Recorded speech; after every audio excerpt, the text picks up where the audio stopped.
right, Simon. Hi, Christy. Great having you here. Welcome on the sofa of wisdom. Thank you. So how are you doing? I'm doing very well, thank you. Thanks for inviting me. Of course, always a pleasure having you.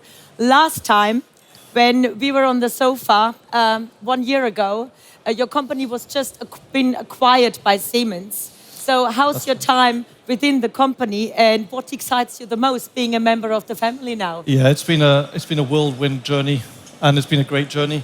And I think anybody that's trying to deploy digital transformation in their own environment knows that you need a full ecosystem of products and services to deliver that. So being part of Siemens, having the breadth and depth of all that technology is absolutely fantastic for the Senseye team.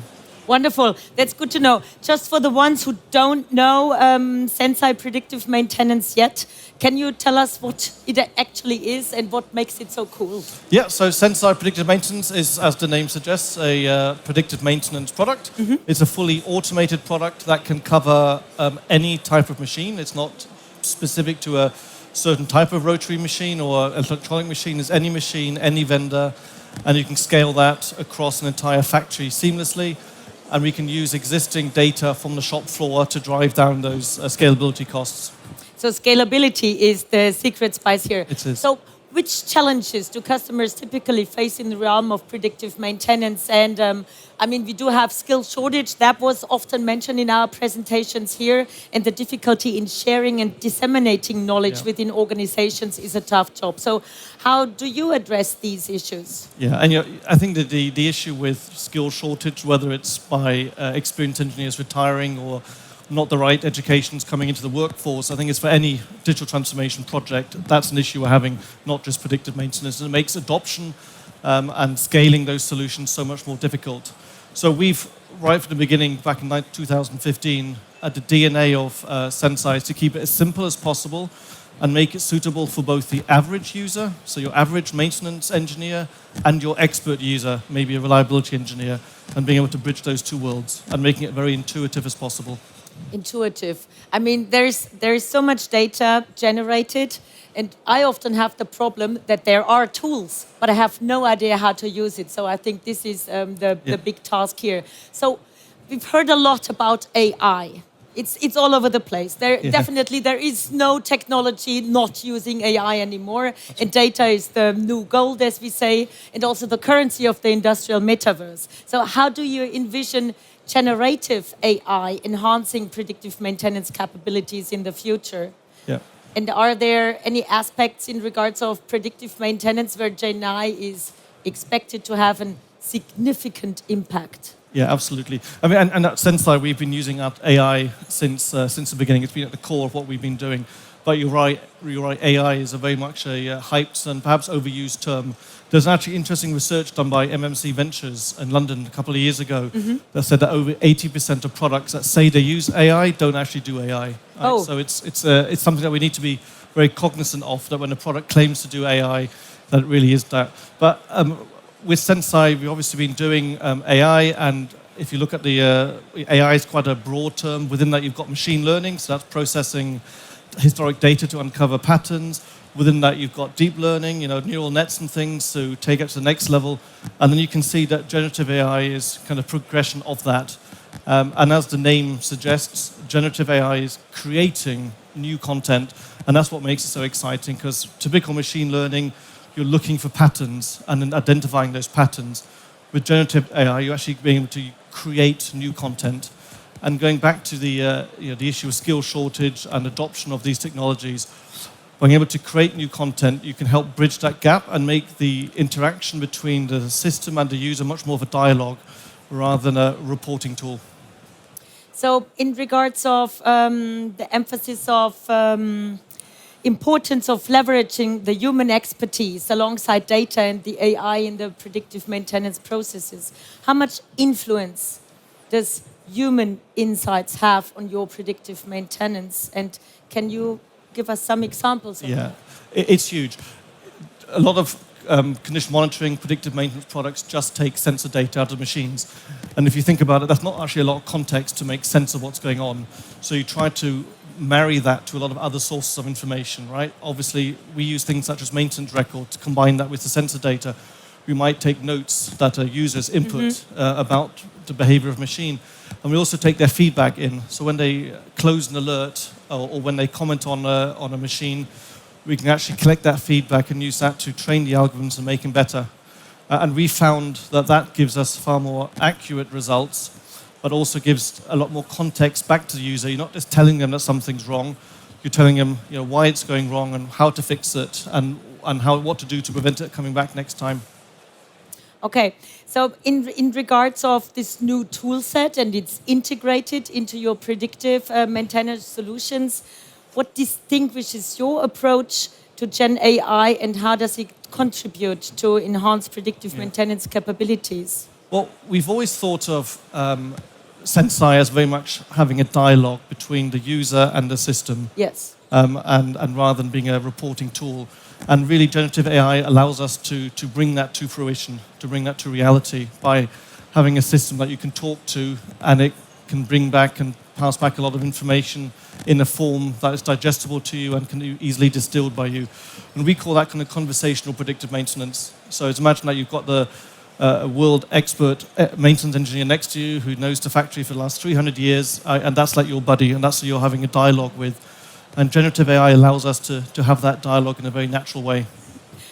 In a natural way, talking about so much data and new tools and information, keeping the nature in there, I think is the most important thing. So looking ahead, what is the Senseye Predictive Maintenance ultimate goal for Gen AI integration, and how do you shape the future landscape of predictive maintenance? Yeah, it's a good question. So here's another screenshot of what we've currently been doing with generative AI in the system itself. And by the way, later I'll show you where you can actually see this for live at our booth. But the whole point is rather than just flagging up an issue, you're actually giving them as much further information as possible. You can tell them maybe why the issue has occurred.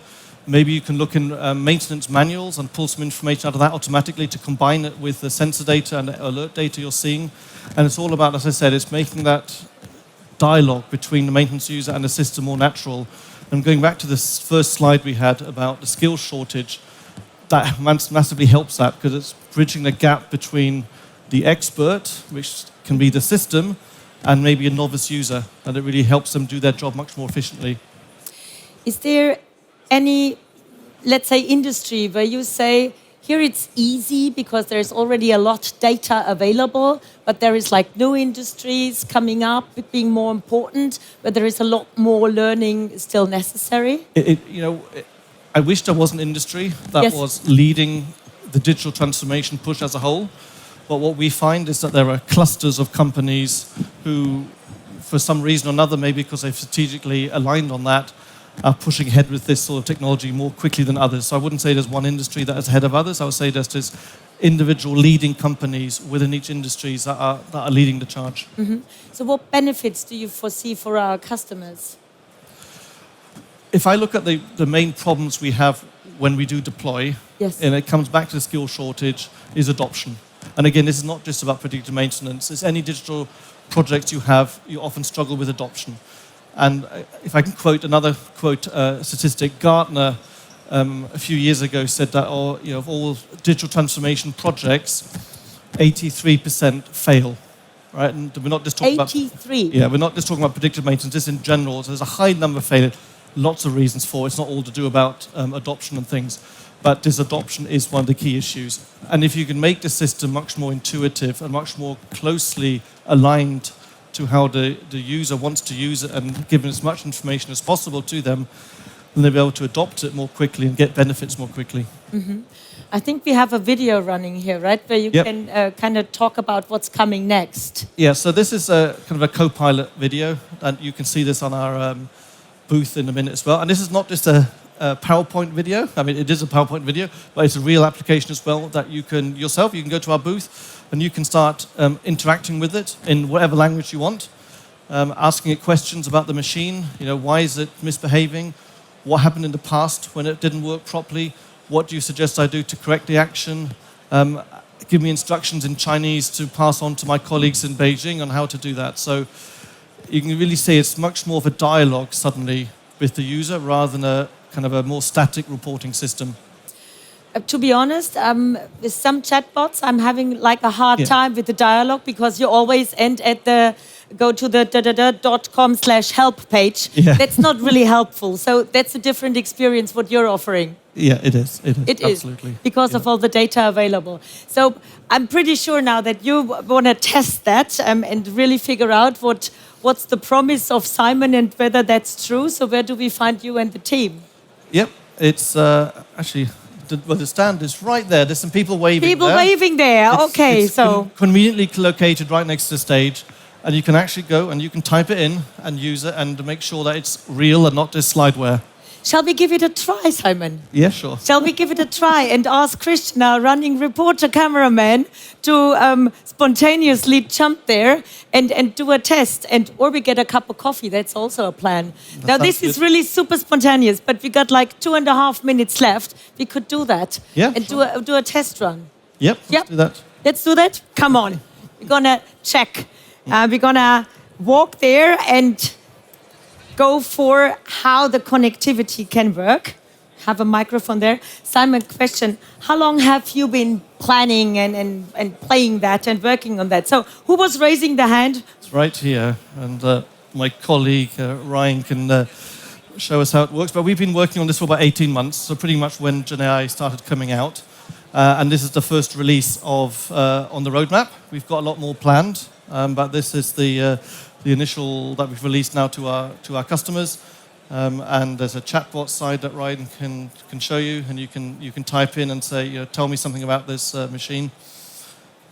Okay, so tell me more about what I should do.